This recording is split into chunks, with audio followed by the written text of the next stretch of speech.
Video ini adalah salah satu luaran dari penelitian yang berjudul digitalisasi proses melukis dengan teknik splattering.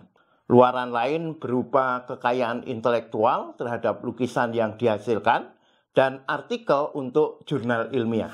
Penelitian ini merupakan skema penelitian terapan dosen ISI Yogyakarta yang diselenggarakan oleh Lembaga Penelitian Institut Seni Indonesia Yogyakarta tahun 2022.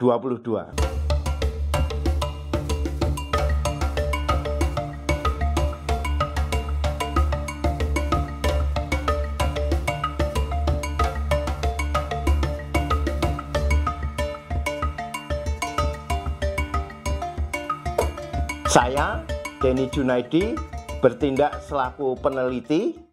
Adapun anggota peneliti adalah Naomi Diksi Wardani, mahasiswa Prodi Seni Murni Fakultas Seni Rupa ISI Yogyakarta. Penelitian ini bertujuan untuk merekam dalam format video terhadap proses pembuatan lukisan dengan teknik splattering atau cipratan. Penciptaan lukisan terdiri dari 5 tahap, yaitu persiapan material dan alat, pendasaran kanvas, pencipratan, respon bentuk, dan make up lukisan. Berikut ini video pentahapannya. Pertama, persiapan material dan alat. Material utama yang digunakan untuk membuat lukisan dalam penelitian ini adalah akrilik di kanvas. Akrilik merupakan bahan seni lukis berjenis basah yang menggunakan air sebagai pengencer atau medium. Untuk itu, air juga menjadi material lukisan.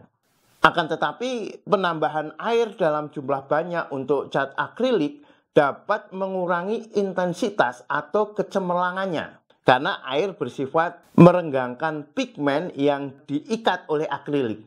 Umumnya, toleransi jumlah air yang ditambahkan tidak lebih dari 25%. Untuk itu, agar intensitas warna cat akrilik tetap terjaga, namun kekentalannya berkurang, penelitian ini menggunakan akrilik medium atau pengencer khusus untuk cat akrilik.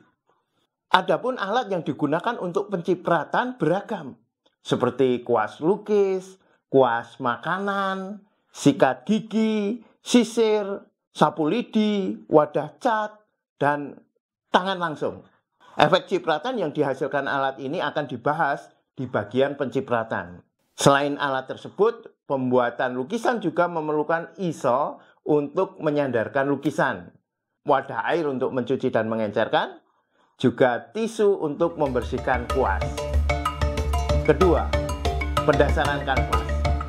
Sebelum mengaplikasikan teknik cipratan, lukisan didasari cat akrilik dengan pertimbangan komposisi warna tertentu.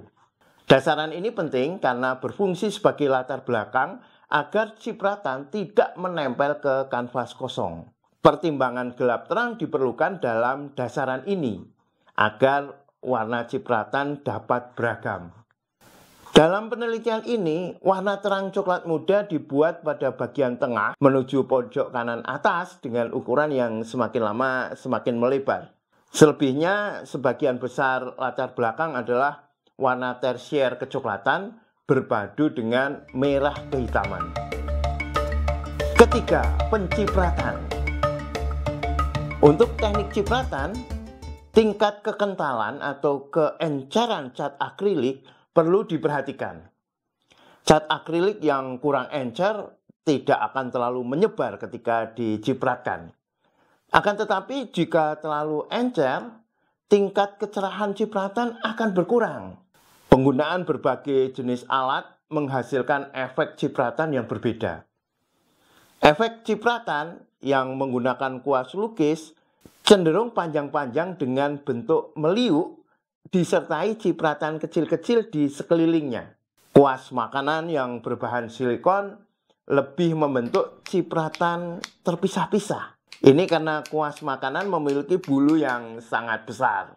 Sementara itu, sikat gigi dapat menghasilkan cipratan yang sangat halus. Pola cipratan yang menggunakan sisir cenderung bulat berukuran tanggung. Sementara itu, sapu lidi merupakan alat yang paling dapat digunakan untuk mengontrol bentuk cipratan. Efek cipratannya seperti arsiran ekspresif yang terjadi karena pukulannya ke kanvas. Penelitian ini juga menggunakan tangan langsung untuk membuat teknik splattering. Telapak tangan maupun jari dapat digunakan dengan hasil yang berbeda. Karena telapak tangan menyimpan cat lebih banyak, maka cipratan yang dihasilkan lebih luas jika dibandingkan cipratan jari. Cipratan dapat dikerjakan di atas kanvas sebagaimana alat lain, maupun dengan menepuk cat tebal yang telah tertera di kanvas. Kendati tidak memiliki daya kontrol seperti sapu lidi, cipratan dengan tangan cenderung dapat dikontrol. Selain alat yang dipakai, bentuk cipratan juga terpengaruh oleh arah cipratan. Pencipratan yang dilakukan dari atas berbeda jika dibandingkan dengan pencipratan dari samping. Cipratan dari atas cenderung membentuk pola membulat. Sebaliknya, cipratan dari samping akan membentuk gerakan memanjang. Posisi lukisan pada pembuatan cipratan ini umumnya dilakukan dalam keadaan terlentang. Lukisan diletakkan di meja atau di lantai. Namun tidak menutup kemungkinan teknik splattering dilakukan saat lukisan dalam posisi berdiri di easel. Dari permukaan lukisan, cipratan paling tidak dapat dibagi 3, yaitu belakang atau background, tengah atau middle ground, dan depan atau foreground. Penumpukan cipratan ini akan memberikan efek kepadatan yang artistik. Jika pola cipratan terlalu merata pada seluruh bidang lukisan, hasilnya justru akan memberikan kesan datar atau flat, sehingga dinamika keruangannya kurang menarik. Untuk itu, beberapa bidang lukisan justru dibiarkan kosong sebagai tempat bernafas. Keempat, respon bentuk. Teknik cipratan termasuk dalam teknik spontan. Artinya bentuk yang tertera dalam lukisan tidak sepenuhnya dapat terkontrol. Hasil cipratan cenderung terjadi dengan sendirinya secara alami akibat dari cat yang dituangkan. Untuk itu, pada sentuhan akhir, lukisan dapat direspon dengan bentuk-bentuk terkontrol yang dibuat dengan torehan kuas. Akan tetapi, tahap ini merupakan langkah yang tidak mudah. Karena bentuk goresan kuas akan bersaing dengan bentuk spontan yang luas alami dari cipratan itu sendiri. Untuk itu, penciptaan goresan yang berani dan tidak ragu-ragu perlu dilakukan. Selain itu, pemilihan bentuk yang padu juga perlu dipertimbangkan. Dalam lukisan ini, bentuk padi dipilih karena bulir-bulir padi cenderung dapat menyatu dengan cipratan. Dan liukan padinya juga dapat diselaraskan dengan ritme cipratan. Penambahan bentuk tertentu sebagai respon bentuk cipratan merupakan babak akhir dari proses penciptaan lukisan. Namun demikian, jika bentuk itu kurang menyatu, maka sedikit cipratan dapat diimbuhkan di atasnya agar menambah unsur harmoni. Kelima, make up lukisan. Make up adalah tahap memperindah lukisan.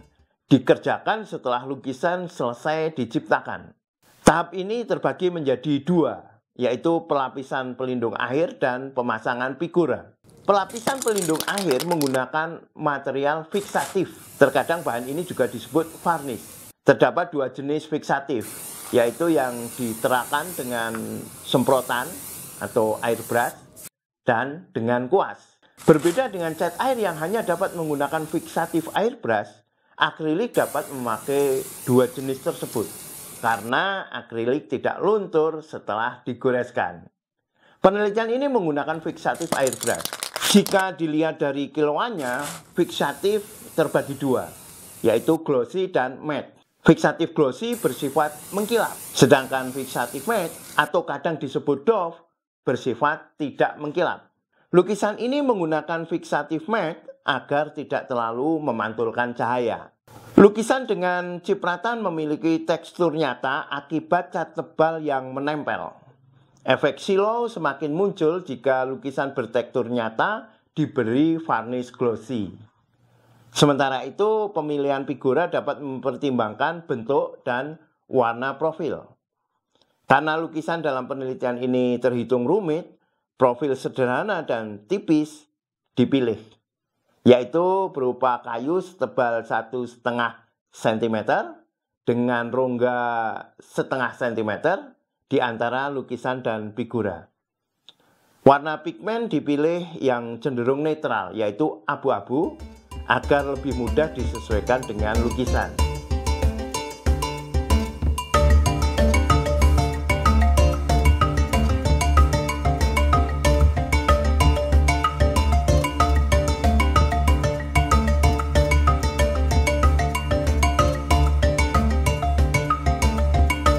Berikut ini catatan kekayaan intelektual atau hak cipta untuk lukisan tersebut.